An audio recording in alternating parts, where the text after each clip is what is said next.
Biglang winave si Derrick Rose ng Memphis isang linggo bago mag-start ang training camp.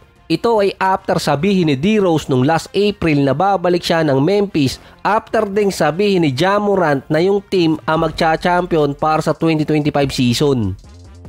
Nakalaro lang din si D-Rose last season ng 24 games dahil na din sa mga injuries. Meron naman siyang 8 points, 2 rebounds, 3 assists sa loob ng 16 minutes per game. Base din sa report, naghahanap pa ng isang point guard ng Memphis na si Scottie Pippen Jr. ang pwedeng ma-convert sa regular contract.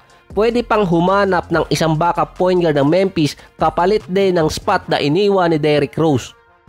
Based naman kay Ian Begley na kinonfirm din niya mismo, si D-Rose ang mismong nag-request sa Memphis na i-waive siya. Hindi talaga totally ang team ang nag-decide na alisin si D-Rose, kundi siya mismo ang nag-request na umalis ng team.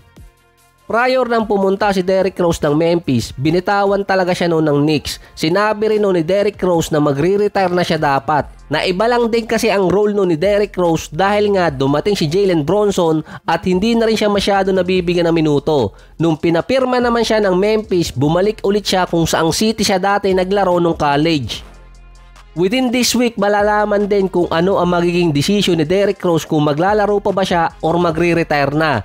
Pero patungong retirement na rin kasi ang ginawa ni Derrick Rose na decision sa pag-request na bitawan siya ng Memphis sa kanyang kontrata. By October 4, magiging 36 years old na rin si D-Rose. Kung magre-retire si Derrick Rose, mostly ang comment doon sa Twitterverse ay magiging assistant coach siya. Pero ang sinabi talaga noon ni D-Rose, ang gusto niya ay maging team owner after ng kanyang basketball career. Kasi nga nakaipon na rin naman siya. Sa East naman, ang Miami Heat pinapirma si Nasir Little ng 1-year contract. Hindi lang din nabanggit kung Exhibit 10 ang binigay na kontrata ng Miami dahil meron din 2 players ang hindi naka-guaranteed sa lineup nila, kaya meron pang open spot. Hindi rin napalitan sa free agency si Caleb Martin nang lumipat naman siya ng Philadelphia. Ang expected kasing papalit sa minuto or makakakuha ay si Nikola Jovic or kaya si Jaime Jaquez Jr. Pero yung kay Nasir Little, naging number 25 pick noong 2019, hindi siya undrafted. Ang mga nakikilala sa Miami na mga role player noong mga nakaraan na nabibigyan talaga ng playing time ay yung mga hindi napili sa draft, katulad ni Kendrick Nunn, si Martin, Vincent, Strus at si Robinson. Pero kung sakali naman na masama si Nasir Little sa lineup ng Miami, magkakaroon ng maraming pagkakataon na matuloy na rin yung jersey swap nila ni Grady ng Toronto Raptors. Hindi ko mabanggit talaga yung last name.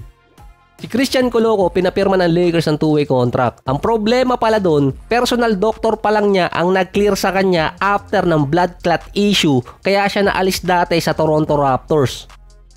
Wala pang binibigay na clearance ang mismong NBA sa kanya. Iniintay pa rin hanggang ngayon ang medical clearance para kay Coloco. Nakumpleto na rin naman niya yung personal recovery protocol na hanggat hindi siya nabibigyan ng medical clearance ng NBA, hindi siya pwedeng sumali ng training camp ng Lakers.